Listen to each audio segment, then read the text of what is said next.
اور پھر غیر ملکیوں کے بارے میں ان کا رویہ کیسا ہے، ملیشین حکومت کا یا عوام کا؟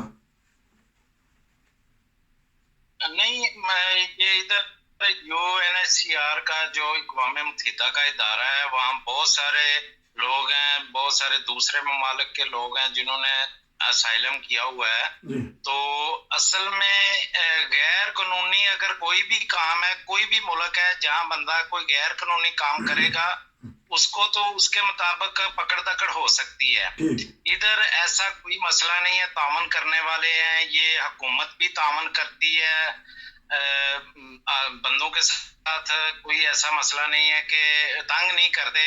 جب تک آپ کسی کو تنگ نہیں کریں گے، یہ لوگ بھی نہیں آپ کو تنگ کریں گے. اور سکون ہے، یہ کوئی مسئلہ نہیں ہے ادھر کہ آپ کو بلا وجہ نہیں تنگ کیا جاتا. اچھا جی، کیونکہ ملیشین احباب سے ہم نے گفتگو کی ہے، تو بتائیے گا کہ کیس آج کل لے رہے ہیں، یہ کیس چل رہے ہیں، جو بھی ادارہ ہے وہاں کرونا کے بعد دوبارہ دفتر کھل گئے ہیں، اور کوئی آپ نے دیکھا ہے کہ نئے پاکستانی، انڈین، برما یا کسی بھی ممالک کے لوگ آئے ہیں اور انہوں نے اسائلم کیس کروایا ہے؟ جی، کیس لینا تو وہ بند نہیں کیے، صرف لاک ڈاؤن کے دوران انہوں نے تھوڑا عرصہ بند کیے تھے. جی لیکن ابھی تو کیس لے رہے ہیں، لیکن وہ طریقہ کار انہوں نے تھوڑا سا مختلف کر دیا ہے کہ پہلے جا کے انٹری کروانی پڑتی تھی آفس میں، جا کے ان کا جو بھی ادارہ ہے UNHCR کا، ادھر جا کے انٹری کروانی پڑتی تھی. اب آن لائن انٹری ہوتی ہے اور ان کو وہ جو بھی اس کا ریفرنس نمبر ہوتا ہے وہ ایشو کر دیا جاتا ہے آن لائن ہی. ٹھیک. تو لے رہے ہیں، کیس لے رہے ہیں. پاکستان سے بھی آ رہی ہے عوام ابھی بھی جو اپنا ادھر کیس اندراج کروا رہی ہے، اسائلم کر رہی ہے. تو وہ دوسرے ممالک سے بھی آ رہے ہیں لوگ، تو وہ بھی اسائلم کر رہے ہیں. اسائلم بند نہیں ہوا، اسائلم بھی ہو رہا ہے. ملیشیا میں ناظرین اسائلم ہو رہا ہے، لیکن طریقہ کار بدل دیا ہے. لیکن ان کا ایک ہیڈ آفس ہے یا ہر صوبے کا، ہر ضلع کا، ہر شہر کا علیحدہ علیحدہ طریقہ کار ہے کہ یہاں جا کے اس جگہ، یا انہوں نے جب آن لائن اسائلم کیس کروانا ہے تو کیا طریقہ کار ہے اس کا؟ وہ ایک ویب سائٹ ہے ان کی، اس پہ جا کے آپ نے آن لائن ہی اسائلم کرنا ہے. جو ان کی ریکوائرمنٹ ہے، ڈاکومنٹ ہے، اس کے مطابق آپ نے وہ فل کرنا ہے. تو وہ پھر آپ کو فوری طور پہ وہ ریفرنس نمبر جو ہے نا ایشو کر دیا جاتا ہے، اور اس میں آپ کا موبائل نمبر بھی نوٹ ہوتا ہے. اچھا. وہ پھر رابطہ کرتے ہیں بعد میں وہ ڈاکومنٹ کے لیے نا. تو وہ بعد میں کال کر کے ان کو بلا لیتے ہیں آفس میں. چونکہ جب سے یہ لاک ڈاؤن ہوا ہے، کرونا کا یہ وبا شروع ہوئی ہے، اس کے بعد انہوں نے تقریباً آفس بند کیا ہوا ہے. عوام کا رش وغیرہ جو ہے نا ادھر نہیں ہوتا، اس لیے جس کی اپوائنٹمنٹ ہوتی ہے اس کو کال کر کے ہی بلاتے ہیں، یا میسج کے ذریعہ اس کو پیغام دیتے ہیں، میسج کرتے ہیں، ٹیکسٹ کرتے ہیں. اس پہ ٹائمنگ ہوتی ہے، اس حساب سے وہ ڈیل کرتے ہیں. کون سے ہیڈ آفس اس کو جانا پڑے گا؟ مقامی شہر کے، صوبے کے، یا کیونکہ یہاں جرمنی میں تو طریقہ کار ہے، انہوں نے علیحدہ علیحدہ جگہ بنائی ہے کہ یہاں جا کے آپ اسائلم کروا سکتے ہیں، اس صوبے کا یہ جگہ ہے، اس شہر کی یہ جگہ ہے. تو آ کے اگر جب کیس کروا لیں گے تو پھر جب بلائیں گے اس کو کہاں بلائیں گے؟ اس کا ہیڈ آفس کا ہے. بتائیے گا کہ جو کیس کرواتے ہیں لوگ آ کے، وہ ہوٹل میں کرواتے ہیں، کسی جگہ رہ کے کرواتے ہیں، یا ایئرپورٹ پہ کروا دیتے ہیں؟ یہ بتائیے گا کہ ان کو کہاں جانا پڑے گا، پھر کہاں بلاتے ہیں ان کو؟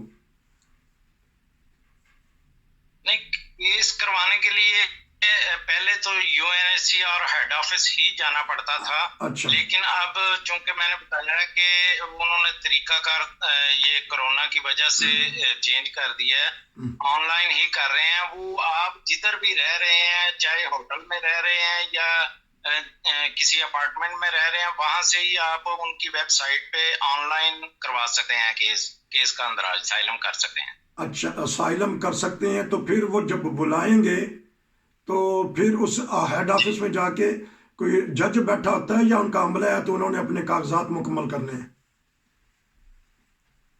جی، وہ ان کا عملہ ہی ہے جو بیسیکلی ان سے پوچھ گچھ کی جاتی ہے.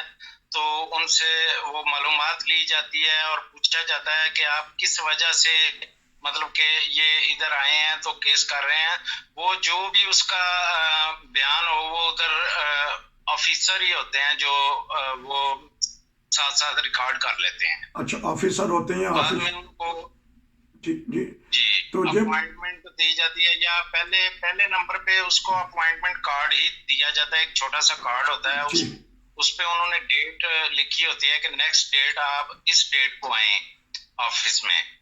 تو وہ ایک لیٹر ایشو کرتے ہیں، وہ پکچر لیٹر ہوتا ہے، اس کے اوپر آپ کی تصویر بھی ہوتی ہے، وہ پھر آپ کو ایشو کر دیتے ہیں.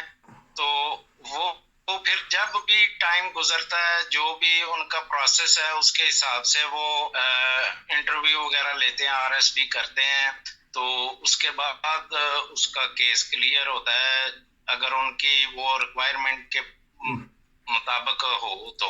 اچھا یہ بتا دیجیے پھر اس کو جی اگر جو اسٹیٹس اس کو کب ملے گا اسائلم سیکر کا، جب وہ اس نے آن لائن اندراج کروا دیا یا جب اس کو کارڈ ملے گا پھر وہ اسائلم اسٹیٹس اس کا بن جائے گا؟ نہیں، یہ جو اپوائنٹمنٹ کارڈ ہوتا ہے یہ تو ایک یہی ہے کہ آپ ایک لائن میں لگ گئے ہیں کہ آپ UNHCR میں اپنا کیس اندراج کروانا چاہ رہے ہیں یا کروایا ہوا ہے. اس کے بعد جو آپ کو لیٹر دیا جاتا ہے، پکچر لیٹر، اس وقت آپ کو اسائلم سیکر تسلیم کیا جاتا ہے. ٹھیک، کیونکہ اس طرح ہے کہ پروگرام کے ہم 2 حصے کر لیتے ہیں، لمبا ہو جاتا ہے پروگرام بعض دفعہ. تو میں صرف آخری سوال کروں گا، 2 منٹ میں جواب دے دیجیے گا کہ اس پروسیجر کے بعد یہ ہے کہ جب آن لائن ہم نے اندراج کروا دیا، ان کو تصویر والا فارم بھی مل گیا، اور اس کے بعد کتنی دیر بعد ان کو اسٹیٹس مل جائے گا سیکر کا، اسائلم سیکر کا، اور ان کا کیس کب پاس ہوتا ہے؟ اصل میں یہ جو ادارہ ہے ان کی پالیسیاں چینج ہوتی رہتی ہیں، بعض اوقات تو تھوڑا ہی وقت لگتا ہے، تو ان کو جس نے اسائلم کیا ہوتا ہے اس کو کال کی جاتی ہے کہ آپ آفس آئیں، ہیڈ آفس پہنچیں اس ڈیٹ کو اس وقت. اس کو ٹائم دیا جاتا ہے، ڈیٹ دی جاتی ہے، بلایا جاتا ہے، تو پھر اس کو انٹرویو کے لیے بتاتے ہیں کہ آپ کا RSP جو انٹرویو ہے، ری سیٹلمنٹ کا جو ہوتا ہے انٹرویو، جو جس کے بعد ریفیوجیز ڈکلیئر کرتے ہیں، اس کا ٹائم نہیں ہے، ٹائم پیریڈ نہیں ہے. یہ ان کی پالیسیاں چینج ہوتی رہتی ہیں، پالیسی کے مطابق وہ بلاتے ہیں. تو پھر کئی ایسے لوگ ہیں جن کا جلدی کیس پاس ہو گیا ہے، کئی ایسے ہیں کہ 7-8 سال کے بعد ابھی تک ان کا انٹرویو نہیں ہوا. اچھا، تو اس طرح کرتے ہیں کہ پروگرام اسی پہ ہم ختم کرتے ہیں کہ بہت سارے لوگ جو ہیں ان کو جلدی ان کا کیس پاس ہو گیا. بہت ساری دوست ایسی ہیں جن کے 7-8 سال ہیں. ناظرین، ہم اگلے پروگرام میں اگلے حصے میں کریں گے بات کہ جب کیس پاس ہو جاتا ہے تو پھر وہ جو چاہنے والا چاہتا ہے کہ میں کسی یورپی ملک میں چلا جاؤں، ری سیٹلمنٹ اس کو کہتے ہیں، وہاں وہ طریقہ کار کیا ہے، اور آج کل ری سیٹلمنٹ ہو رہی ہے یا نہیں، اس بارے میں ان سے پتہ کریں گے کہ ان کے کیس کا کیا بنا، ری سیٹلمنٹ کا کیا بنا. بڑا ہی اہم پروگرام ہے، اگلا حصہ بھی اگلا پروگرام کہہ لیں گے ہم اس کو. آپ کا بہت شکریہ، ہم ملیں گے آپ سے اگلے پروگرام میں. نصیر کو اجازت دیجیے، السلام علیکم.